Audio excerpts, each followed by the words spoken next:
Imagine standing on a rocky shoreline as a biting wind slices through your fur cloak like 1,000 tiny knives. The sea spray freezing instantly on your beard. It's the dead of winter. The sun hasn't peeked over the horizon for days. Your fingers are stiff and numb, and the only warmth comes from a small fire that barely fights off the Arctic chill. Now imagine you have to survive. Not just survive, but thrive. With just the barest scraps of metal and the rudimentary tools your ancestors left behind. How do you think? Could anyone turn cold, rusted scraps into blades so legendary they inspire even today? This was exactly the challenge facing the legendary Viking smiths, those master craftsmen whose work didn't just shape weapons but shaped history itself.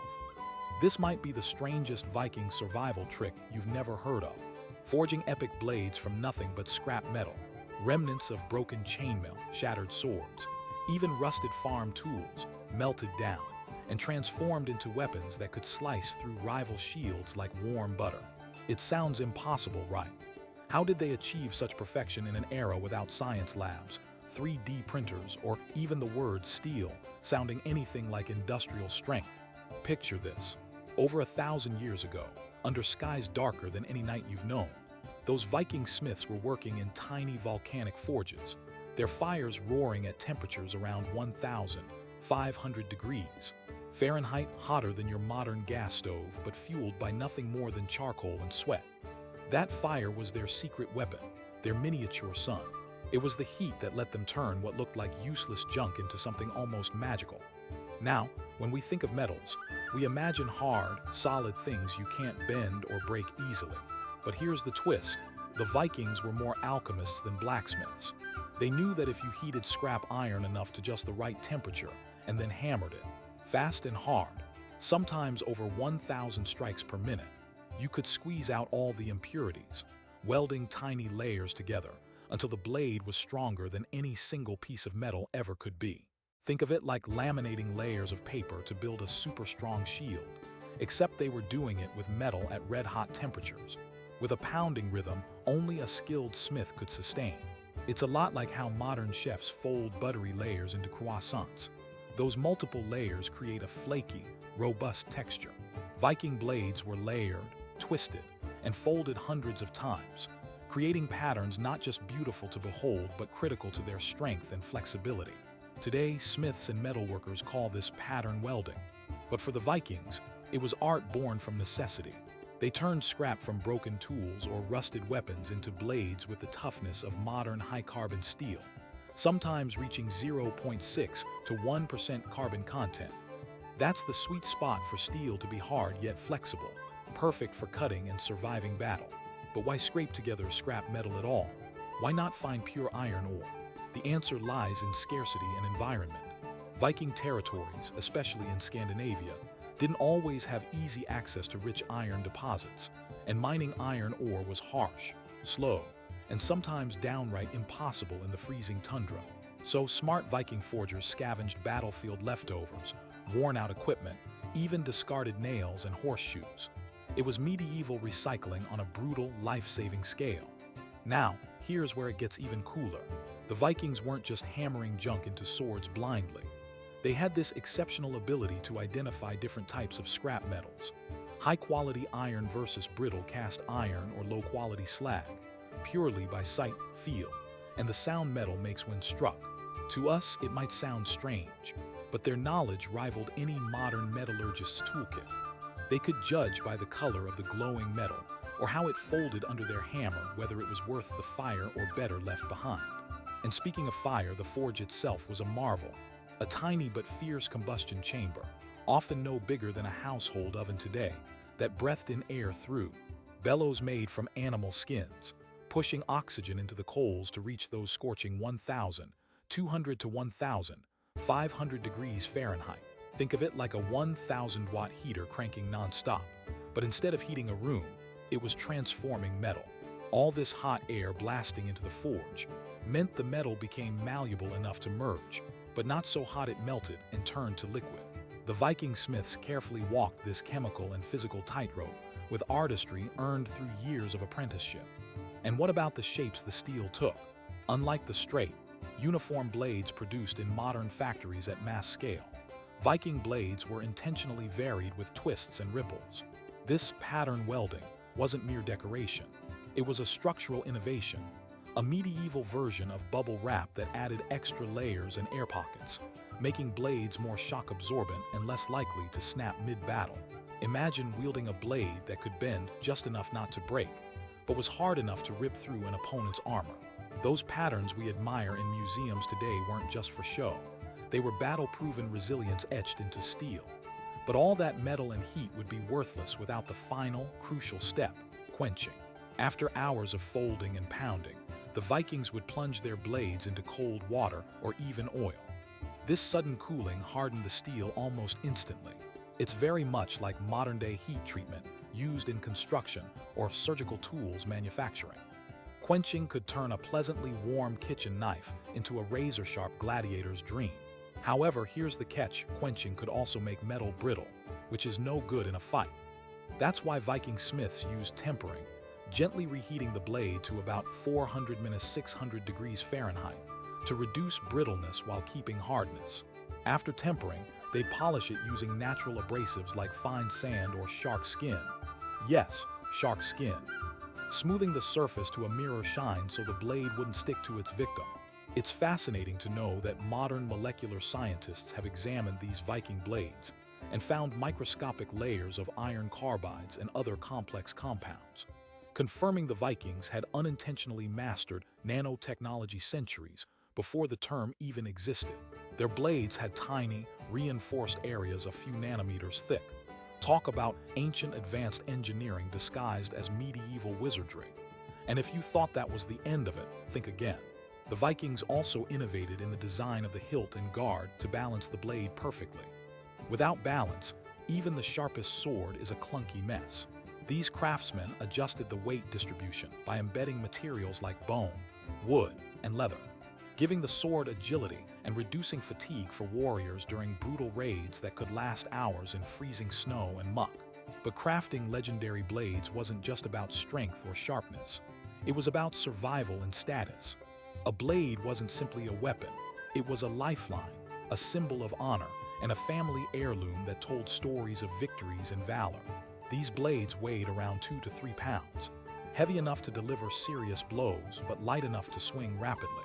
Imagine wielding a sword that, in the cold wilderness, felt like an extension of your own arm, trusted to protect your life and the lives of your loved ones. And here's a gem for you.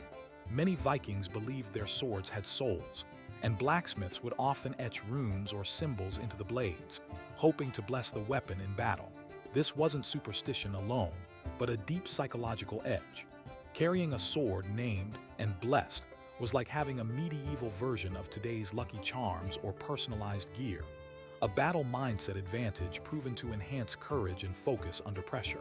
So you might be wondering, with all these extraordinary techniques, what tools did the Viking smiths themselves have?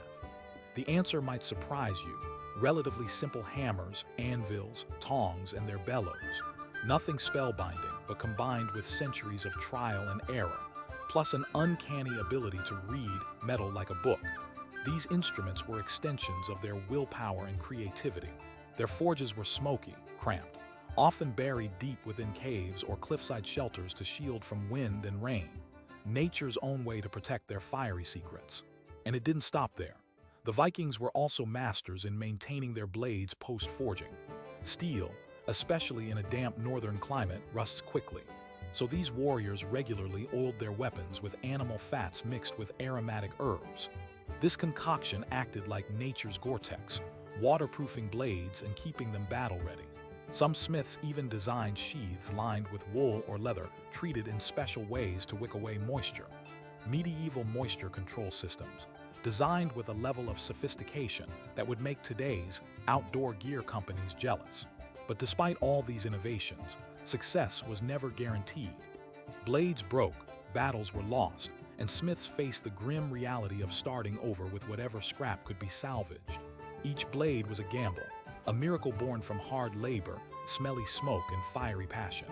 Yet from these hardships came legendary swords, whispered about in sagas and songs. Each strike of the hammer was like a heartbeat, echoing the fierce Viking spirit, relentless, enduring, and remarkably creative. And here's a fact to make you appreciate just how specialized their craftsmanship was. The crafting of a single sword could take anywhere from several days to 2 weeks, depending on the quality and intended use. That's like a modern craftsman hand-making a precision tool that must perform flawlessly, battle after battle. In contrast, mass-produced swords that flooded the market in later centuries often lacked the care and engineering that Viking blades embodied. But the story of Viking metalwork isn't simply about single blades. It was a sophisticated system, a network of metal scavenging, trade routes bringing rare ingots, ritual practices, and craft guilds passing knowledge generations. Viking smiths knew how to turn every bit of metal, no matter how small or seemingly worthless, into the foundation of their legacy. Every dented helmet or broken spear was a potential master sword in waiting, a medieval scrapyard transforming into an armory of myths. Yet it's worth remembering, forging wasn't a solo act. Behind every Viking sword was a community: metalworkers, charcoal burners, blacksmith apprentices, even fleet commanders who collected scrap on distant raids. It was a symphony of roles, all attuned to one goal: crafting blades that could survive the worst cold, the fiercest siege, and the deadliest legend. But all that fire, hammering, and creativity would be meaningless if the Vikings didn't understand one last secret: timing. One misplaced movement at the wrong temperature could ruin an entire blade. This precision is what separates a legendary sword from a broken shard. Think about the precision of a modern surgeon or an Olympic athlete. That's the level of focus these smiths needed every single moment. It was part science, part art, part sheer grit. So how did Viking masters truly turn scrap metal into legendary blades? It wasn't magic. It was the perfect storm of environment, innovation, observation, and an unbreakable will to survive and conquer. And the story is far from over. Because as we peel back layers of history, we begin to see their true genius, not just in what they made, but how they made it out of almost nothing in the coldest, harshest places on Earth. Stay tuned, because next up we'll dive even deeper, revealing the wildest secrets of how Vikings controlled fire with their breath, the mysterious techniques hidden in the wood smoke, and the unbelievable ways Viking blades could heal themselves on the battlefield. You won't want to miss this. Imagine it's still the dead of winter, and the fire that once roared now hisses as it's starved of oxygen. Your breath forms clouds that freeze midair, and your hands, blackened from smoke and soot, ache from hours under the hammer. You think you've beaten the impossible, turning cold scraps into a sword worthy of legend. But there's one last secret the Vikings mastered that pushed their blades into the realm of myth: control over fire itself. This wasn't just light a flame and hope for the best. No, the Vikings manipulated fire with precision, almost like breathing life into molten metal. So how exactly did they master this? Picture the forge as a living beast. To tame it, they crafted bellows from animal skins, pumping air tirelessly into tiny chambers no bigger than a modern kitchen oven.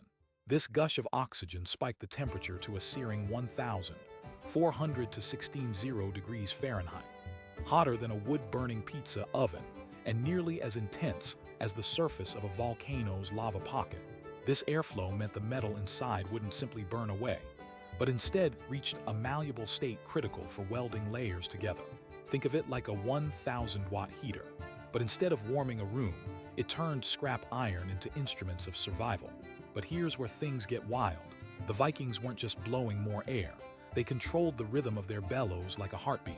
Too fast, the metal could overheat, turning to brittle ash. Too slow, the layers wouldn't bond correctly and the sword would shatter under pressure.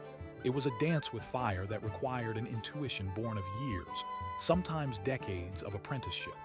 Modern metallurgists call this the precise thermal cycling of steel. But for a Viking, this was storytelling with embers and sweat. And this wasn't just luck or brute force. It's hard to imagine now, but ancient wood smoke held precious secrets.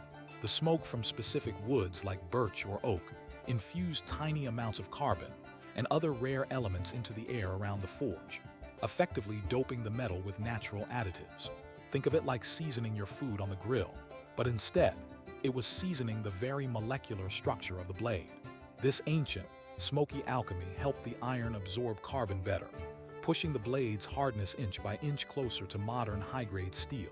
Scientists today have found traces of manganese and vanadium in Viking blades, elements that significantly enhance strength and were unintentionally introduced through these wood fires. But all that fire control would mean nothing without the Vikings' uncanny ability to heal their blades on the battlefield. Yes, Viking blades were known to self-repair in a strange way. After all, steel is unforgiving, nick it once, and a crack can grow exponentially until it breaks. Yet archaeological finds show blades with microscopic layers that redistributed stress and tiny fractures cleverly stopped from spreading. How? It's believed their forging techniques created these internal structures, known today as microstructural toughening. Imagine a medieval bubble wrap protecting a fragile glass vase. Only this bubble wrap was embedded inside the sword's metal, absorbing shocks and mending itself under repeated impacts. This self-healing quality meant Viking warriors could trust their blades to endure intense battle after battle. It wasn't just about being sharp, it was about resilience. These blades could take punches, cut through rival swords, and stay whole. Imagine wearing flexible armor that could patch itself up after every scrape. That's what Viking smithing achieved in steel form. And unlike today's disposable tech, these swords were treasures, passed down through generations like living history. But even with incredible forging and fire mastery, the Vikings tackled one more critical problem: rust. Northern Europe's damp climate and the salty sea air were relentless enemies, corroding metal like acid rain on limestone. Without protection, these blades would become useless within weeks. This meant Viking smiths had to think like chemists as well, devising their battlefield survival kits for steel. The secret: they created a primitive but effective version of nature's Gore-Tex by coating swords with blends of animal fats mixed with crushed herbs such as juniper and thyme.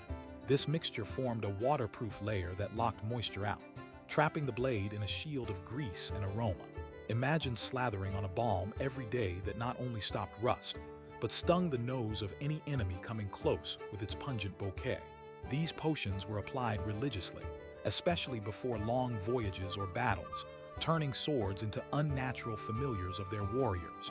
And the storage was just as clever. Swords were kept in sheaths lined with treated leather or tightly woven wool, materials chosen for their moisture-wicking properties. These Viking sheath systems absorbed sweat and rain like medieval dehumidifiers, prolonging weapon life far beyond typical expectations. Think about the modern hiking gear you trust in stormy conditions. Now picture a leather scabbard cleverly engineered to perform a similar mission over 1,000 years ago. Yet no matter how clever the smiths were, forging legendary blades always required the final touch, patience and timing. After the last hammer strike and the fiery dance of quenching and tempering, the blade needed to rest. Polishing wasn't merely aesthetic, it was a ritual, a moment of silence where the smith carved their signature into the steel's soul. This was often done with shark skin or fine sand, smoothing out microscopic imperfections and elevating the blade to a mirror shine that would slice without sticking. Picture the glint of a sword catching the first sunrise. More than steel, it reflected the soul of its maker. And alongside that physical signature came the spiritual. Many Viking blades bore runic inscriptions, ancient symbols believed to bless and empower the weapon. But this wasn't just superstition. These etchings gave warriors psychological strength, boosting confidence when facing death. Carrying a blade named with runes was like an athlete wearing lucky gear or a modern soldier carrying a personalized talisman. That mental edge often made the difference between fear and fearless. But Viking craftsmanship was never solitary. For every strike on the anvil, there was a bard retelling tales of battles, a charcoal burner ensuring steady fuel supply, and a scout bringing home precious scrap from raids across the Baltic or British Isles. This entire ecosystem supported the creation of each blade, knitting together community, skill, and survival. And here's an astonishing fact to put it all into perspective. A single sword could take up to 2 weeks to forge, from the moment the scrap was gathered to the final polish. Imagine dedicating 336 hours to craft a precision instrument that could mean life or death. That's the Viking commitment to excellence, far removed from quick-forged weapons of later centuries. The system didn't end with the forge. Vikings ran vast trade networks, exchanging rare ores and scrap across treacherous seas to supplement local materials. Their smithing guilds guarded secrets fiercely, passing down knowledge orally and through apprenticeship, ensuring that the art of blade making remained alive and evolving with each generation. Yet for all their expertise, smiths faced monumental risks. A single mistake, a sudden gust too strong while feeding bellows, an overheated piece of metal, or a misjudged strike, could ruin a blade, wasting precious hours and materials. It was a brutal gamble, and failures were common. But every broken piece was a lesson, every melted shard a step closer to perfection. This relentless pursuit of mastery forged not only blades, but resilience and innovation in the Viking spirit. So, what made Viking blades truly legendary? It was the miraculous fusion of environment, innovation, chemistry, craftsmanship, and a relentless will to survive and dominate. They didn't just forge swords, they forged hope, identity, and legacy in the crucible of relentless cold and hardened steel. Every thunderous hammer strike was more than shaping metal, it was shaping history. Every single sword carried the scars of battle and whispers of ancient secrets, telling stories of warriors who lived fiercely in unforgiving lands. Viking blade making was a symphony of fire, sweat, and community, a marvel of human will harnessed through elemental mastery. The beauty of this ancient craft goes beyond the museums or museums' glass cases. It's a timeless lesson in human adaptation and ingenuity, a reminder that from the barest scraps and the most brutal conditions, greatness can be forged. The Vikings turned limitation into legacy, hardship into art, and rusted scrap into legendary blades that echo through time. So next time you hold a simple blade, or face a tough challenge with nothing but grit and patience, remember the Viking smith standing over glowing coals, shaping the future with fire and hammer, bound by one unyielding truth. Survival is more than endurance, it's mastery of the impossible, turning scraps into legends.